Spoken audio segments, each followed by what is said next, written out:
Shooting it raw? Yes. Shooting it raw. I think photography captures the moment. You know, a photo can often, a photo says what 1,000 words can't say. It really can bring you into the moment sometimes, as close as you can get. You can feel things through a photo.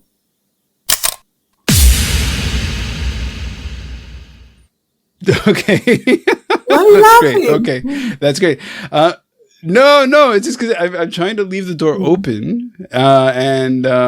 Look, we're just meeting for the first time. Sheila Priver, yeah? Priver. Okay. Yeah. Okay, sorry. And then Priver. Okay. So Sheila, we've met through a sense of interconnected things because I wanted to have somebody on the podcast who is in Israel and who can talk about their experience. That way, hopefully make it real for some listener, just to sort of share.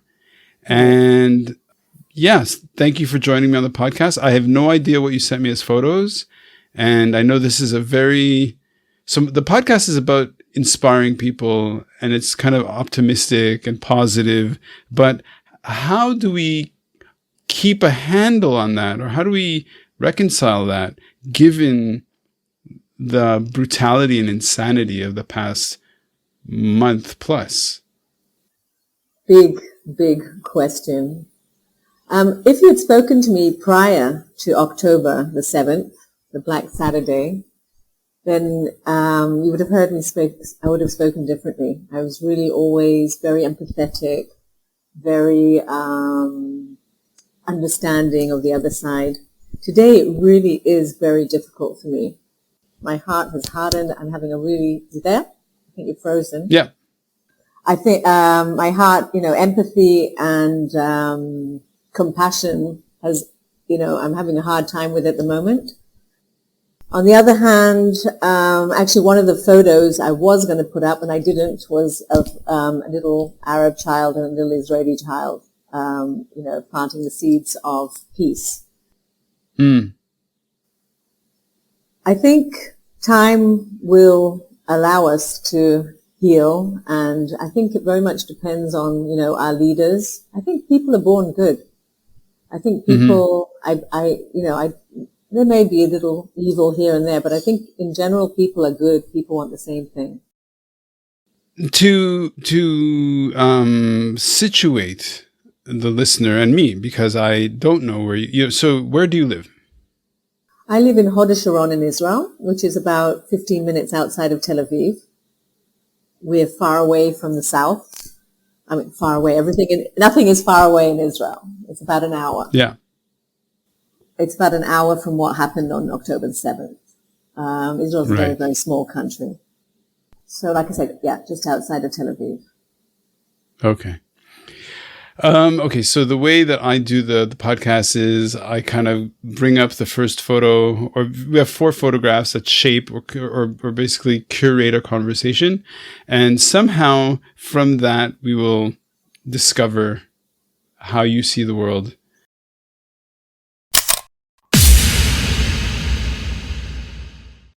Okay. This one is called, okay. This one is called Cars from Leftovers from the Party. Yeah. Okay. Okay. So it's a screenshot of a photo by somebody, I guess, called Ziv Koren. Right. Okay. So somebody who didn't know what they're looking at would think, oh, this is a scrapyard where a whole bunch of cars are rusted and burned, or it looks burned. So basically there's like 1, 2, 3, maybe 4-ish rows, and maybe about like 70 cars, 100 cars, where all the windows are blown out in the cars. The paint is so it's very, very faded color. It's mostly brown. Leftovers from the party. These cars are just burned just deformed. Yeah. Sheila, over to you. Yeah. I'm actually you're mentioning this and I'm choking because this was a party. These are cars of young kids my children's age, late 20s, 30s, who went out to a peaceful party, a rave. Mm-hmm. There was about 3,000 of them. And on October the 7th, when the Hamas came in, the commandos, the terrorists, they came to the party and brutally and inhumanely murdered innocent kids. In fact, 5 of my kids, my personal friends, were murdered. Another friend of mine's son was murdered there. And this is the point. We're such a tiny little country. What happened on that day with the party, with these were cars of the kids that came to the party? Mm-hmm. What happened that day? Well, I'm not even talking about the kibbutzim at the moment, but at that party, in total, 1,400 innocent babies, elderly, children, people like you and me were murdered. Innocent, loving, peaceful civilians. Mm-hmm. And let me just make it quite clear, 1,400 may sound like, not a big deal. Because when we're talking about Russia, America, China, India, these numbers they're not that impressive. But 1,400 Israelis killed in one day is the equivalent of plus minus 50,000 Americans in one day. So I just want people to understand what we're talking about here. And this party, for me, like I say, these are my kids. This could have been my child. Okay, my kids were actually abroad, but they probably would have been at that party. And do you know how many people I know? How many? I'm just the average, 6-pack, so Joe's 6-pack in Israel. Average civilian living, making, a living, enjoying my life. And this party, I know at least 7 kids that were murdered. Okay, opposite me on the other end are 2 sisters from one family. Really close friend of mine, her son was murdered. And this is the salt of the earth. Okay, these are kids that are peaceful, loving. Yeah, it was a peace party. It was a peace rave. It was a peace party, absolutely. And it all started with rockets. They didn't know what was happening. Before, that morning started with rockets. I woke up at 6:30 in the morning from a rocket, from a siren. And the things that happened there, rape, and the way they brutally murdered them. I mean, it's so sad. Can I just make one small request? You're just be careful when you move your hands against the wire of your earbuds, because the mic is in the earbuds, and so it just becomes it just kind of breaks. Sorry. I mean, look, I'm going to leave this in the recording. That's fine. It breaks. So for the listener, what that sounds like is just the mic running. But so that's one of the things that I find hard to kind of connect, in the sense of, like, when people say, well, to make it equivalent, for you to understand how brutal and terrible it was, 1,004. I mean, of course, this is how we make sense of the world. So it's like 1,400 people in Israel is equal to 50,000 people in America, which is equal to, 180,000 people in China. But it's that whole idea of one person is a universe. Like one person, like one poor person. And then the whole shock of the brutality of it all is that here you have a collection of people who are there, who are just like peace and love, maybe doing ecstasy or Molly or whatever, MDMA, who are just probably feeling so loved up, and who have been dancing all night, and who have been just like, and as you say, these are just basically kids. And then to have this like obscene kind of violence. Yeah, it's how do we connect? Yeah, how do we make sense of this? And so, for example, look, I'm not in Israel, but I am connected to Israel, and in a way, every Israeli or every Jew is connected in a way to Israel who knows somebody. So now it's been like 40 days or 40, however many days. How, so, like in terms of when you go through trauma, the first thing is shock. And the first sort of, the feelings are shock and then anger. And then, so Rage. where are you now? Where are you now? Where are you now in terms of your emotional evolution? Well, that's such a good question.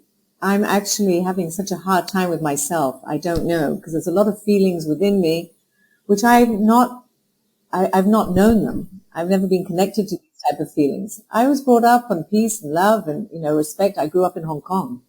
I grew up, I was Jewish, I prayed to Jesus. I grew up with Indians and Dutch and American. It was pluralism at its best. Mm-hmm. Mm-hmm.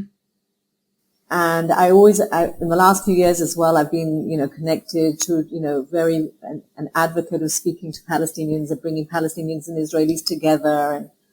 But I must admit that I'm in shock at the moment. I'm very confused within. I'm going through feelings within which I'm not even aware of. I'm trying to digest them.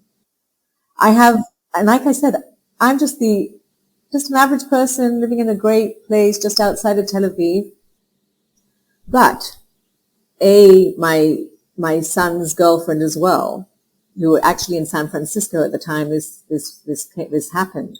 And they flew back now to Israel, but her family were from one of the kibbutzim. So, wow. It's really, really difficult to digest because when I'm sitting there with her family, there are 4 families from one family that come from the kibbutz Be'eri, which was hit hard.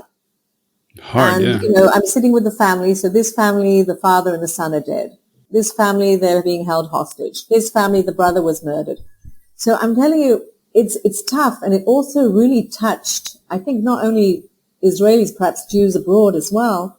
It touched places really deep down because my whole family were from Poland. My whole family were wiped out. All my his father and his 6 out of 7 of his brothers were killed.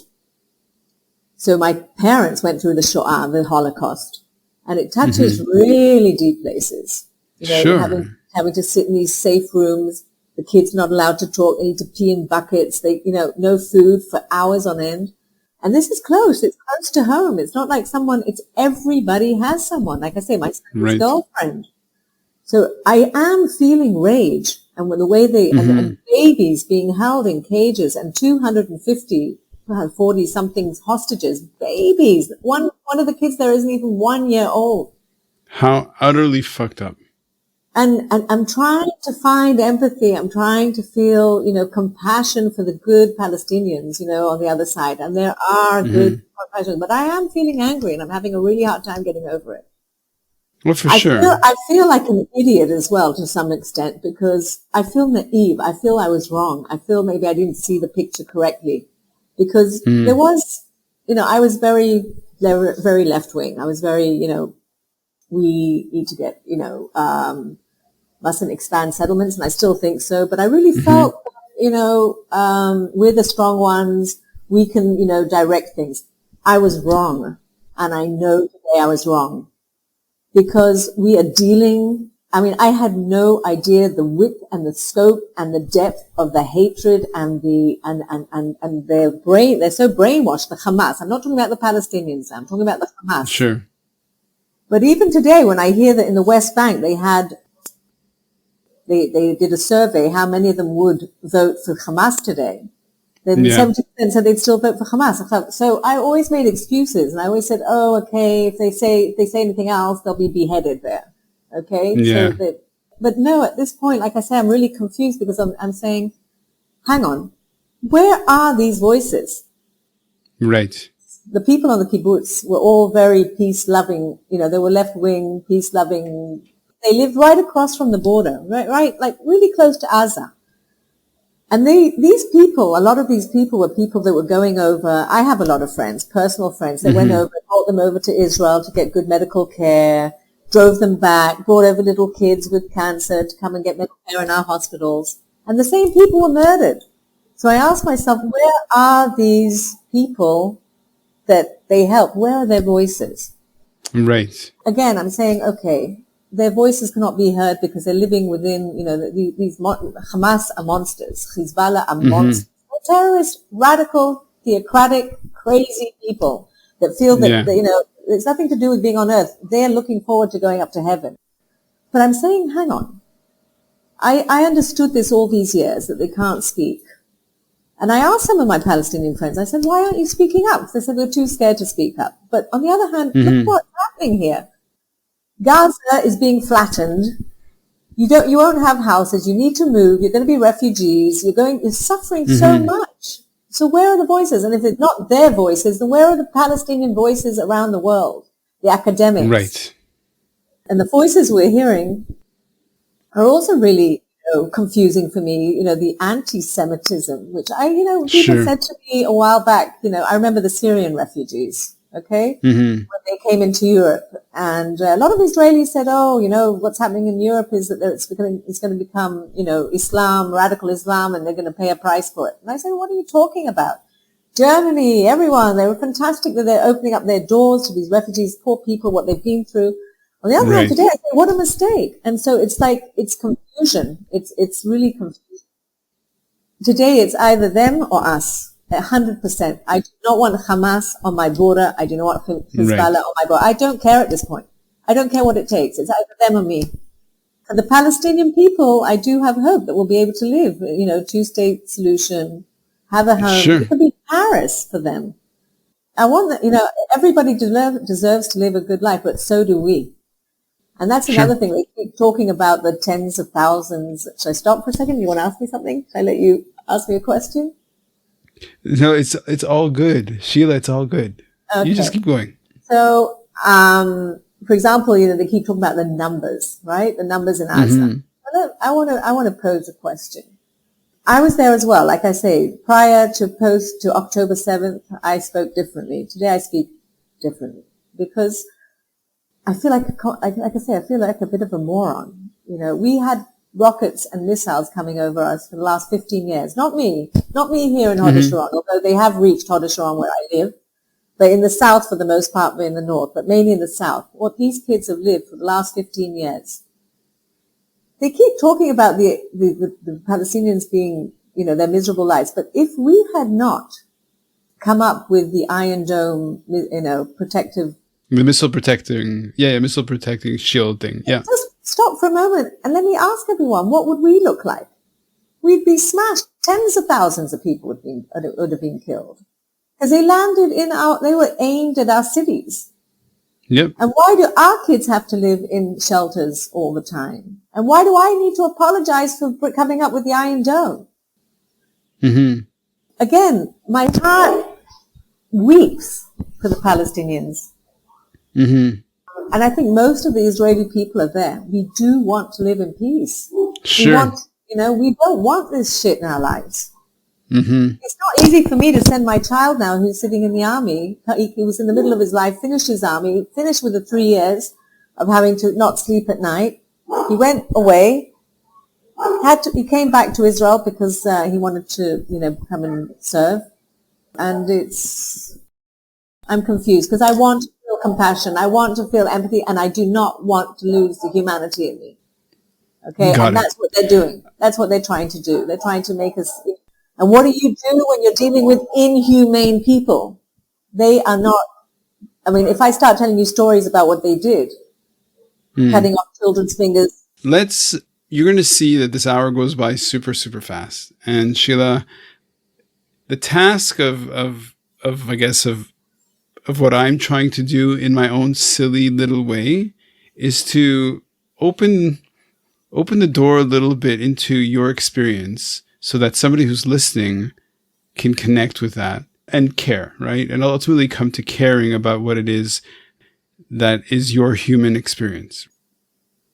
And I know that by seeking to talk to people like you in Israel and who are going through this trauma and who are going through this, how does your brain deal with this? I mean, I understand that it's actually opening just a crack to the little Pandora's box, and I don't want to open it too much because I know there's going to be a lot in there. So luckily, or whatever, I've got this format which says we can spend about 15, 20 minutes on a photo, and then we kind of should move it along. Okay. So just to end just for a second. So the image is, just to bring it back to this image, it's just fucking brutal. It's just maybe 100 cars that are just burned completely through. And I can't imagine, or don't, I don't want to imagine that there were people in these cars when they burned, but maybe there were. Absolutely. And it's fucking crazy. What happened there was that the sirens went off. Mm-hmm. So, no big deal, sirens. But then they realized that the rockets didn't stop coming in. And then, by the way, the Hamas didn't even know about this party. They just came and shot at everything that moved and ran. And they took hostages. And they did brutal things there as well, rape the women. I mean, I don't want to go into the stories here, and the cars were people trying to, get away. And they were just there on the road, just shooting at all the cars. That's what it was all about. But on the other hand, there were amazing, brave stories. Amazing stories of amazing Israeli brave mothers and fathers. And, we're all soldiers in this country because we all do reserves. That's another thing. Okay. Everybody in the army now. I mean, these are doctors and nurses and kindergarten teachers and teachers at high school and people. The people, we've all been taken out of our lives now. We've all had to stop our lives. Okay, I'll go back to the party, sorry. But fathers and mothers getting into cars, driving, the children SMSing, Mom, Dad, they're all shooting at us. Come and help, get us, save us. Stories of young girls they had these what they call migunit. It's like shelters, so they ran to the shelters. What they did was throw grenades in them. So you had young 22-year-old with 30 kids packed up on them. Other kids running, trying to escape with the cars. It was just one big horror show. I don't think somebody in Hollywood, we showed the film. There was a 45-minute film that was shown to people in Hollywood and also to journalists. They say they couldn't come up with such a nightmarish type of nobody could. It's barbaric. It's even, Hamas is worse than ISIS. People say Hamas is ISIS. In my opinion, they're worse than ISIS, what they did. They put a kid, okay, I'm not, again, we'll go back to that. How's this? I'm afraid to look at the next image, but I think we have to go on to the next image, if it's okay with you. Go for it.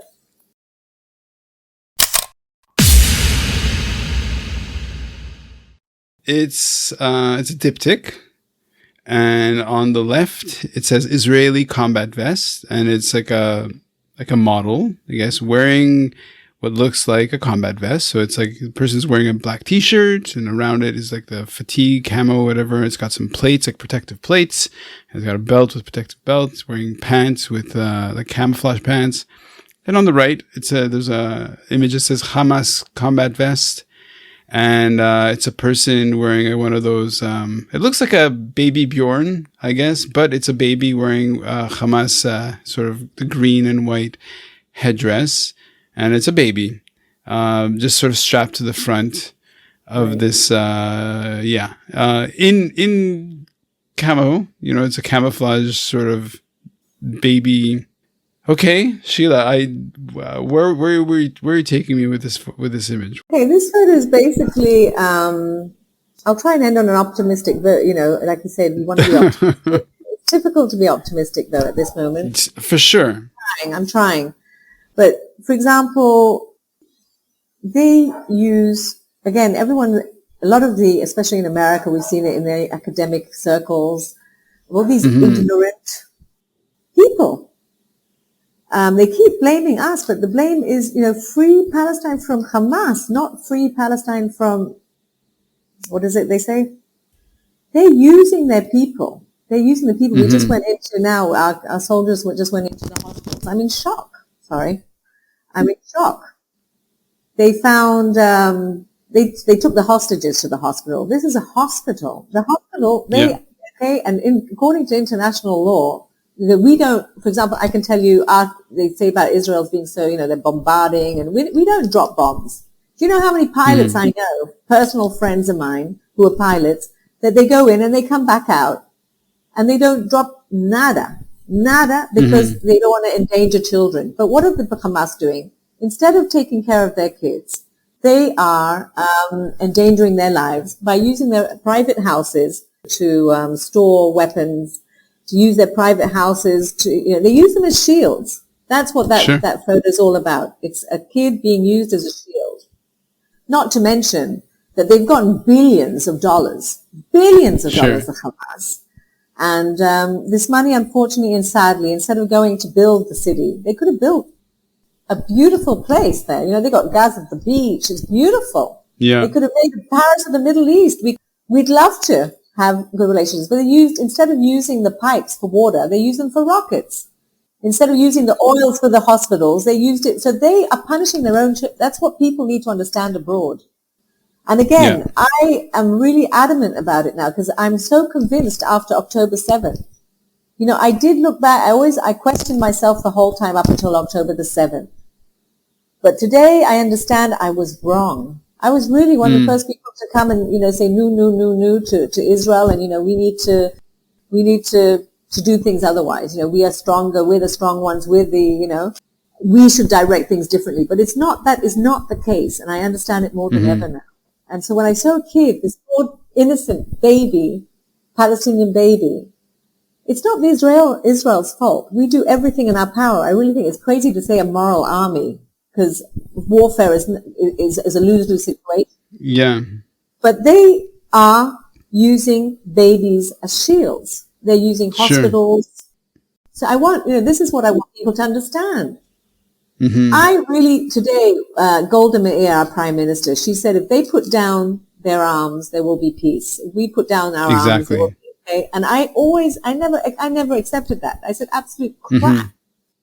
Today, I really feel that is the truth. And again, it's not the average Palestinian. I'm sure there are a lot of great Palestinians. I know a lot, I know some Palestinians. But again, I'm not hearing their voice.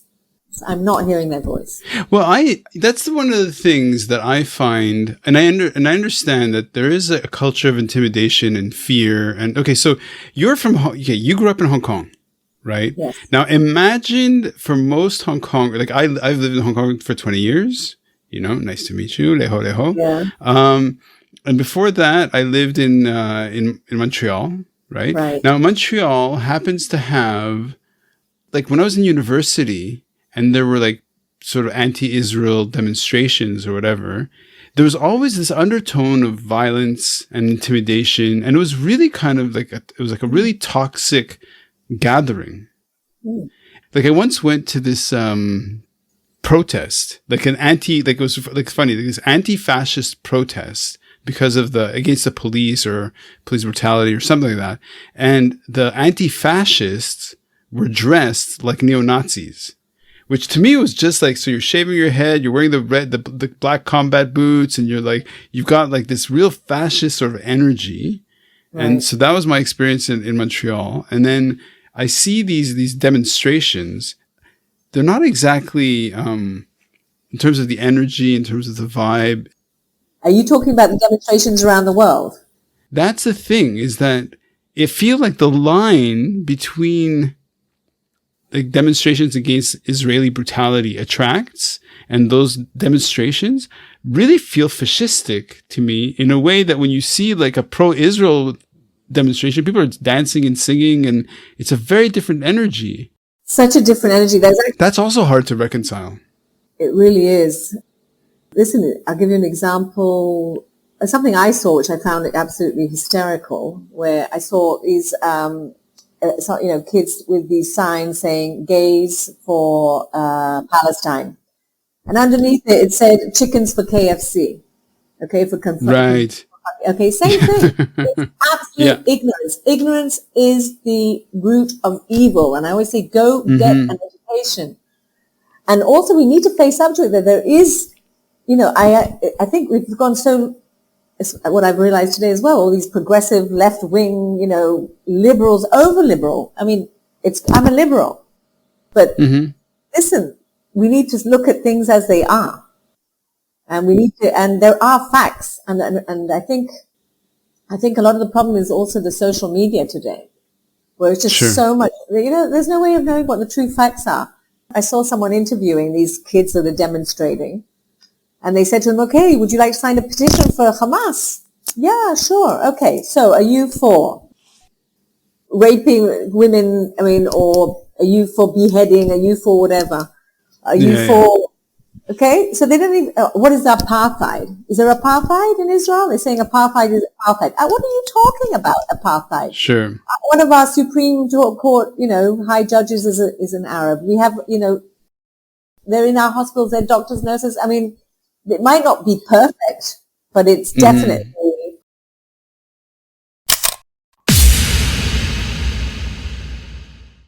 Okay, so we've got this issue here where you and I are having a conversation about, and the problem is that there's so many, I don't think it's a question of facts. I don't think there's a lack of information. I don't think that's the issue. So it's always like, well, what's going on underneath that? So what is it that's really going on underneath that? And that I think, I don't know. Can we answer it in this podcast? It's not, I don't think it's a lack of information. I think fundamentally it's just prejudice. And how do you kind of dismantle that prejudice? I think it's prejudice and it's ignorance. I think a lot of these kiddos, there's mainly, if they did take the statistics show that basically it's mainly the young age, 20s, 30s, the older generation, my age, like in 50s, 60s, that don't feel the same way. I think they're probably more well-read. That's what I always say to my students as well. I'm an English teacher.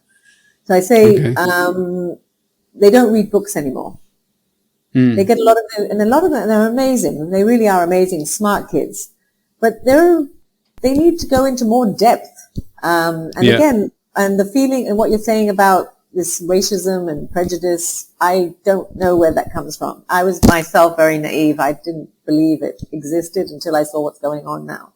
Right. I've never had to face it. Everywhere I go, you throw me anywhere in the world, I never feel it. I never feel anything. Yeah. I've never, except for one time in Hong Kong when I was a kid. So someone told me how fabulous it was to shoot all the Jews in the back of the neck or something. But other than that, really, I've felt everywhere you throw me, I felt right at home, but it exists. I don't know why it exists. Sure. Different reasons, I think. This is one of the tougher conversations because I'm trying to approach it through the lens of the podcast, which is like life is a gift, which is, how do you make every second count, which is fundamentally to me an Israeli value, right? So here's the thing, like, what is one of the biggest things about Israel when you go around there is a culture of life, right? Am Yisrael Chai, like the land of Israel is to live, is alive, it's about life. And contrasted to that is a culture of death.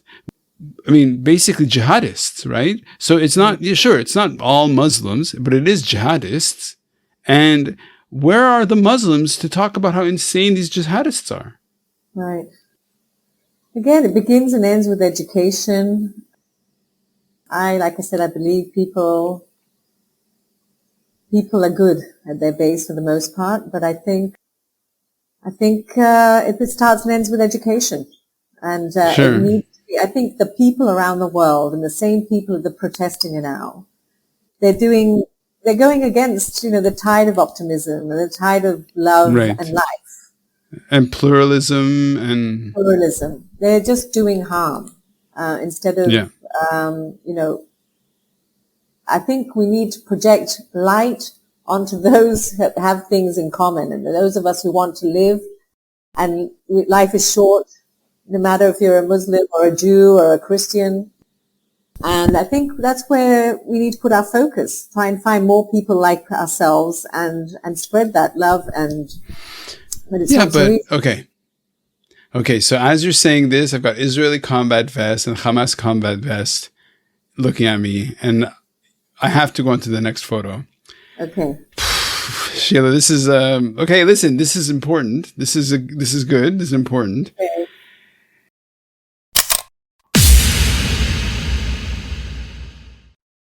Children hostages in tunnels.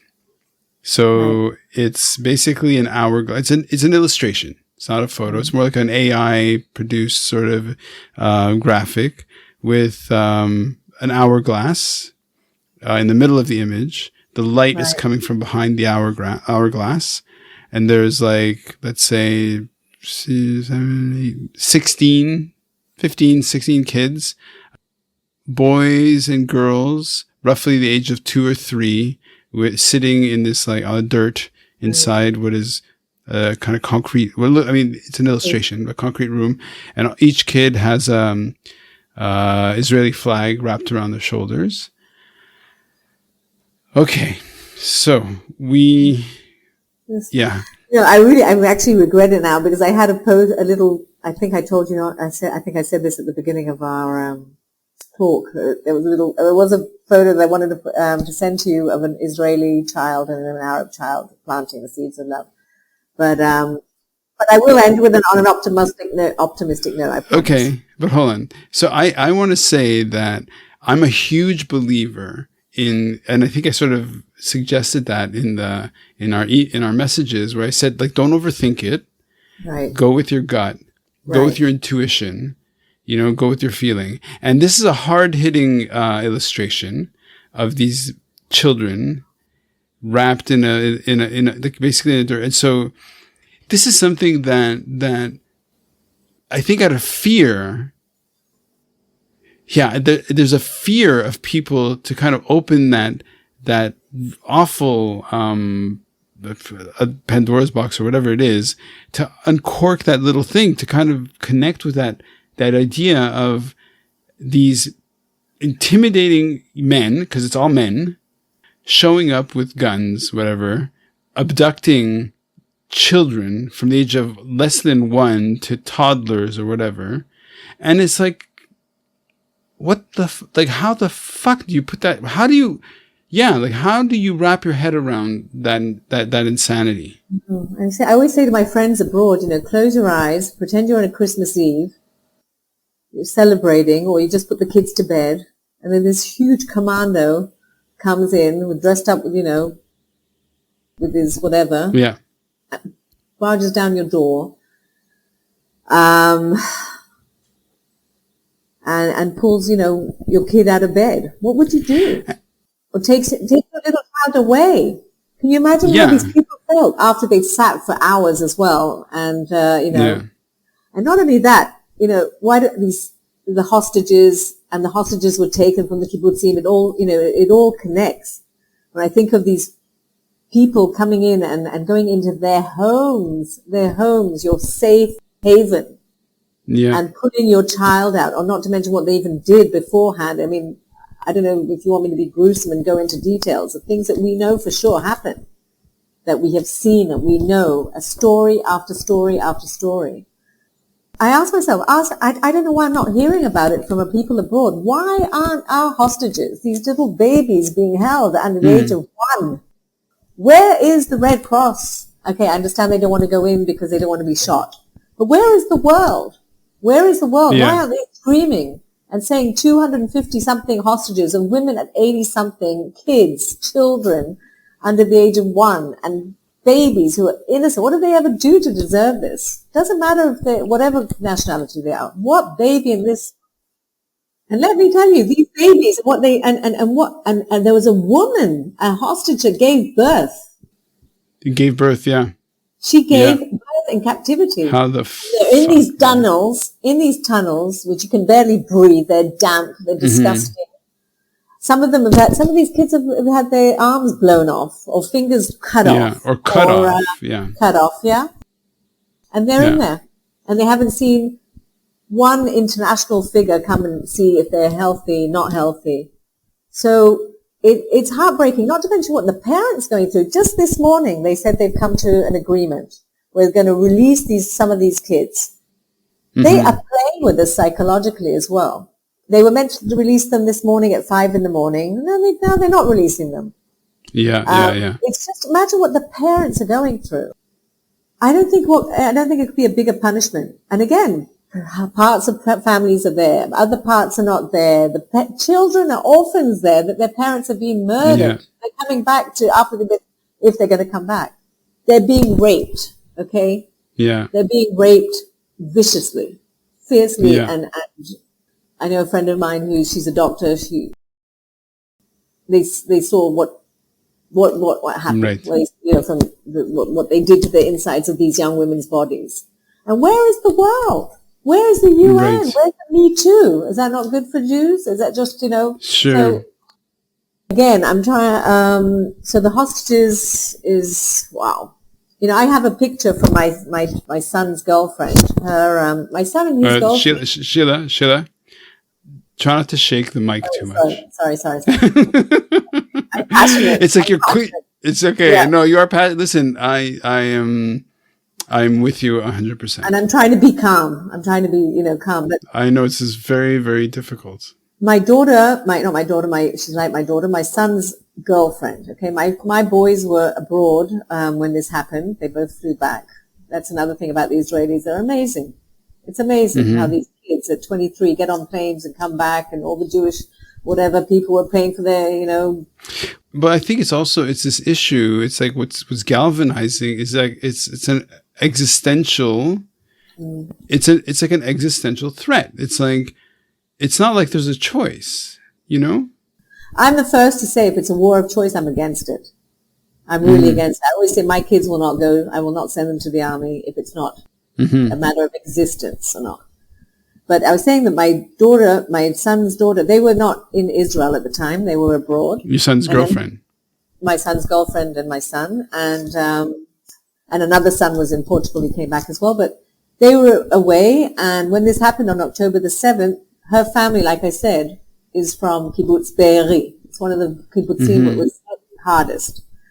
Her mother's brothers and sisters were there. These two kids, babies, they're 22, 23 years old. Okay, they sat there. I was actually going to send you one of these pictures as well. They sat there speaking to her cousin, because in the kibbutz they get, the families at the 18 years old, the 18-year-olds get a little unit to live on their own. So she was in her little unit on her own. My son and his girlfriend were WhatsApping her. They could hear everything. They could hear all the terrorists in her room. They sent her a location of her next door neighbor, who she sent a location where she was already in Gaza. She'd been taken hostage. Imagine what she went through, this 18-year-old in her room. They came in, they took her out. She sent a location to the next door neighbor to my girlfriend, my son's girlfriend's cousin, who she was online with for 10 hours, trying to keep her calm. She came out of it alive. She's fine. It's just crazy. Fine. Crazy. Yeah, fine. Exactly. Not to mention the psychological, price we're going to pay. Even all of us. Every time I hear something like just a motorbike, I'm like, I jump. Well, people talk about post-traumatic stress, and I mean, this was the goal that, these jihadists really wanted to inflict. It was just a trauma, and it's like, it's a cynical, ugly view. And actually, like, how does one reconcile the fact that we live our lives and somehow that there is this thing going on, and it's not fiction. It's not like the past. It is right now. Actual real people like you, Sheila, are a person, and I'm talking to you, and you've got kids who are being traumatized. Like, this is all a trauma that you're going through. Yeah. I'm not saying anything. This is how my interviews go, where I don't ask a question. I just talk and I say, you take it from there. Yeah, we've all been traumatized, but there is another side to it, which is amazing, which really is amazing, and it's optimistic. And I think, hopefully, faith is contagious, and, it will stick to other people beyond the border as well. This is the first time in Israel's history, I think, or in the world. I don't know if it's ever happened in the world where the country's actually ruling the country. The people are ruling the country, not the government. The government's a disaster. I'm very much against our government. And there's a lot of, that's an optimistic thing, how it's brought us together, what the people can do, the power of people. Right.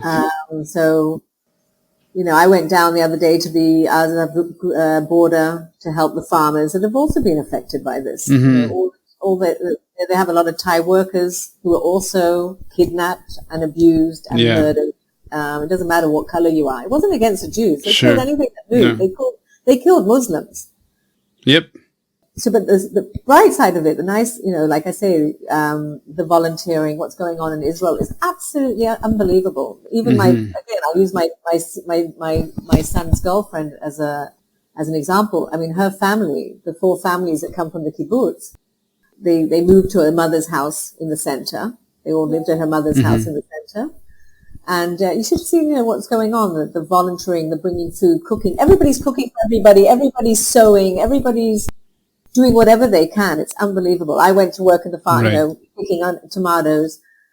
Beautiful side of the human side. So with the Palestinians, like I say, I heard a nice, beautiful story, about some, doctors for borders for doctors, whatever they're called. Yeah. An American doctor described her experience in Gaza. So she mentioned, I heard some amazing stories about Palestinian human beings who are not leaving there, and made sure that these doctors were fed because there was no food, and brought them water and whatever. Yep. We've got the good side of that's what we need to breed. Hatred breeds hatred, love breeds love. But It's tough. You've got to get rid of all these fanatic Islam. They're around the world. Look at all these terrorist bombings. It's everywhere. It's always the Muslims. And again, I'm not saying it's all Muslims. And it's spreading like crazy because the Western world are trying to be, over liberal, over empathetic. That, if someone comes to kill you, you defend yourself. It's written in the Bible.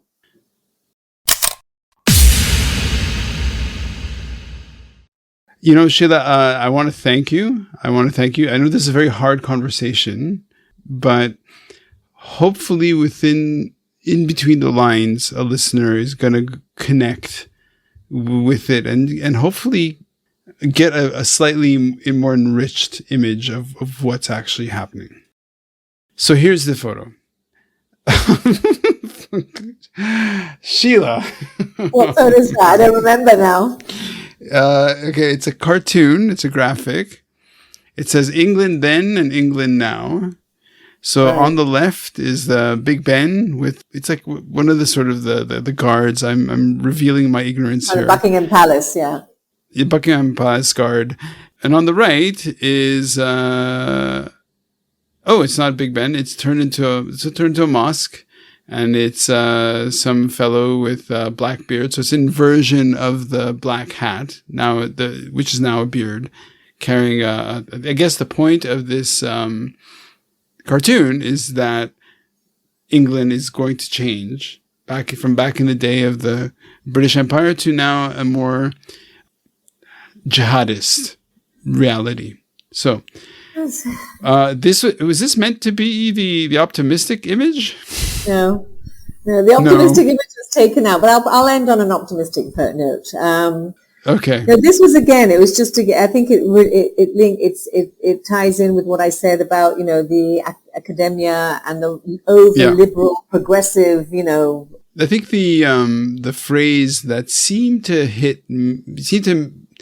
is this idea of the woke mind virus, right? Right. It's this idea of this really twisted, actually illiberal leftist, which is a really weird flip. Okay, so maybe that's what you mean. I think everything's been taken to the extreme. I mean, I can bring it to a personal basis when I even see my kids when I was working in a high school, and the I, me, you, he, they. I even walked into a classroom one day and I said, "Okay, guys, I want to divide you. These are 12th graders. I want to divide you into boys and girls." They almost shot me. What do you mean boys and girls? How dare you? Even. But where was this? Here in Israel. Is it an English school? Because in Hebrew, it's hard to make that, isn't it? Is the debate as polarized in Hebrew as it is in English? No, it doesn't come anywhere near.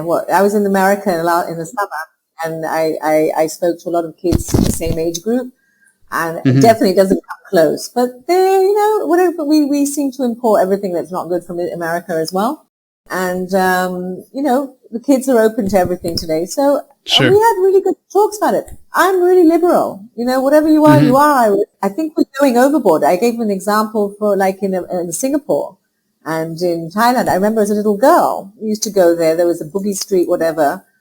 You know, there were transgenders left, right, and center. No big deal. No one made an issue out of it. And by making an issue out of all these things, by going over, then I think, you know, it's all connected. The same thing with the Hamas and the Me Too and everything. Everyone's taking things to an extreme today, I think.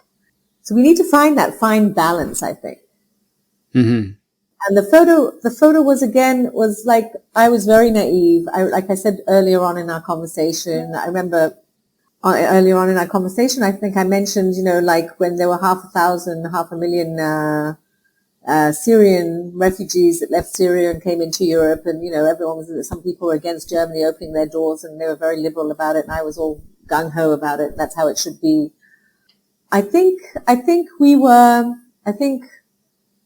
it's the right thing to do, but again, you need to ask questions. You need to scan things. You need to check things, because people, they're coming in and they're too scared to say, don't do this, don't live according to our rules. You're living in America. Like, jump over to the other side of the Atlantic in America. All these people are like, you know, free Palestine, free Palestine. But listen, honey, free Palestine, go live in Iran, by the way, which we didn't even mention, which they're major problem in the world. Go live in Iran. Come to Gaza and try being in your state of mind. That's the end of you. Yeah. Kaput, finito, beheaded. We even have it here in Israel. You know, we even have Arab Israelis that, you know, it's still something in the culture that you could just murder someone for really simple things that you and I would be outraged by. You know, bringing home the wrong guy. Boom. Like honor killings and all stuff. Yeah, honor killing. Right. Yeah. So I'm saying that picture was, hey, West, wake up, because it's at your doorstep.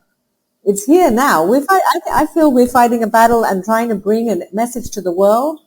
Let's find a fine balance. It's not being compassionate. It's not, let's live together in peace and love, but let's not be naive. Okay. Let's not naive, and let's look at things for what they are. So here's what, if I may make the observation, right? Like, I am sure you grew up in Hong Kong, which I think is fascinating. Like, you grew up in Hong Kong, you made Aliyah to Israel. And then I left. I went to the States I was in the States for a few years. I was a student in the States. Okay. But so it, like we are the product of our experience, right? And so here you are, you're living in Hong Kong, and then you live in the US, and you live in Israel, and you have this kind of, and this experience that puts you in the left, liberal, whatever. But then how do, you know, and we saw this after 9/11, right? Like, when something so violent and shocking happens, it really all of a sudden fractured people's understanding of, well, who am I, and how do I make sense of the world, and what are my values, and you know, the thing of pluralism and you know, diversity and acceptance. But then when something like this happens, it hardens you. Oh, it's a hardening. And right now, though, you're still in it. Like, it's not like life is back to normal. It's not like the economy is back to normal. It's not like anything's back to normal. Like, so it's still so fresh. So many deaths, you know, the smell of death is still in us and around us. And every day kids are being killed. Every day kids are being killed, the young soldiers. Not to mention that all those that were, you know, the trauma that we're going through. I agree. You know, we need to, I don't, that's what I was saying to you at the beginning of the conversation, is that I'm in a conflict within myself. Yeah. I don't, you know, when I felt this rage, I remember I was in a spinning lesson. And in my spinning lesson, I had images in my mind, which were so gruesome that I wanted to do revenge. So wait, I have to, okay. You were in a spinning class, like an exercise class, like a bike, spinning class. Yeah, I went to my spinning class. The reason why I'm interrupting you, and I know listeners are just like, shut up, Ryan, stop interrupting. It's like, that's just it. We live in this world where you're in a spinning class, and when you're spinning, it's meditative, really. You're just going, and your brain is kind of following its tangents, and that's something that I'd like a listener to connect with. It's that you're going to do a spinning class which is about exercise and self-care. And it's this like nice hippy-dippy, and look, I do it too, so I can call it hippy-dippy practice that gets you meditative. Only the thoughts that creep into your head are of rape and beheadings and murder. And it's just, I'm distancing myself from it, but it was right after. I remember it was quite close to the day this happened. And I remember when I was in spinning and I had this the images I had in my mind, what I was doing, me, who's passive, I thought I was, a pacifist until, I hate violence. War is bad. It's a lose-lose situation. But I had images of myself enraged. Doing things that I would never imagine that I could do to these people. I was so angry and after that, I remember I had tears in my eyes because I was it scared the hell out of me that I could feel that and touch those emotions, which I don't want. I'm a peace-loving person. I want to live happy. Sure. I really respect anybody, regardless of colors, religion, and I want to live with my neighbors in peace. So it was scary. So it's very, but again, I think, the images, I don't know if you want to wrap this up or not yet, but the images that I do have in my mind are still optimistic. Right. As hard as it is to be optimistic, when I think, I still, imagine this really tough region. I will not give up on hope. Sure. As bad as it looks, I still have I'm praying that this, in Yom Kippur, our Yom Kippur War, 4 years after we made peace with Egypt, and Egypt, they said, was our biggest enemy. And I'm praying to God. I don't know if this is going to happen, but it must happen because we cannot continue to live like this on the sword, not for them and not for us. Oh, my son just wrote to me that he's back on his way back. Yes, he's coming home. So I do, the image I have is like I'm praying to God that first of all, this government goes home because this government that we have at the moment, and I think they're also an obstacle to a lot of things, but hopefully, and I'm sure they'll fall, then we'll have another government, and I hope we can find the leaders in the world, everywhere in the world, but in our region as well, that will really again, they don't need to love us. I don't think the people in Saudi Arabia are going to love us, and I don't think Egyptians are going to love us. And it'll take years and years and years until we can actually love one another. But for the time being, to put the focus on finding a way to live and let this region blossom, including the Palestinians, and put all our focus now. That's what I see. It's like the moderate Saudis. We made, the Emirates, Egyptians, Jordanians, it's not easy, but just to try and put all our focus there to find a way to live together in peace and let this area blossom. And put our money into education and put our money into travel and open, but again, it's beyond me. It's a matter, I think it has a lot to do with the leaders that we choose as well. Sure. And we don't have leaders today, unfortunately, because leaders don't go to politics. Well, okay. So because these conversations go by quickly and, I do have to kind of lead this to a close. I'm going to ask somebody to imagine what it must be like to be in your shoes. And then I find it really annoying because somebody's going to be like, yeah, well, why don't you ask people to be in a Palestinian's shoes? It's like, okay, we'll get to that. But right now, to connect with your normal, like here, you're just a mom who just got a message from her son saying, I'm coming back home. Right. And so how do we make every second count? Focus on the good. On the value, the family and friendships and nature. There's a lot of, even with everything that we're going through, children, be around little babies. And children, I teach young children as well. That's amazing. They're so real and pure and they haven't been, brainwashed yet. And I think, it's waves in life. And we're going through a bad wave now. Sure as shit. But it will, after every dark hour, there is light. And I think there's no half hope. And hope is more powerful than fear. And I think it's our thoughts and our imagination. And that's another thing we didn't touch upon, but it's also to keep in our minds what we want life to be. And parallel to that, be realistic. And I go back and I say, until this point, until October 7th, every time I saw a little Palestinian boy with a knife coming to, stab one of us, all I wanted to do was hug him. Run up to him I'm talking about young kids, 10, 12, 13-year-olds that come, to stab us. And they do. I mean, we have all the kids. All I want to do is hug him.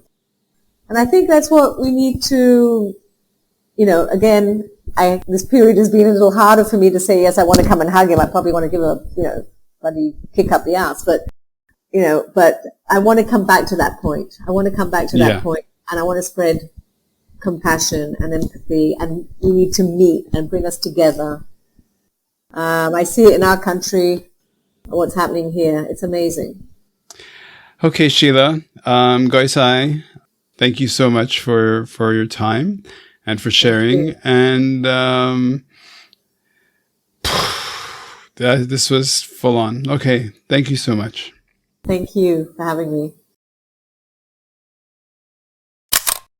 Shooting it raw?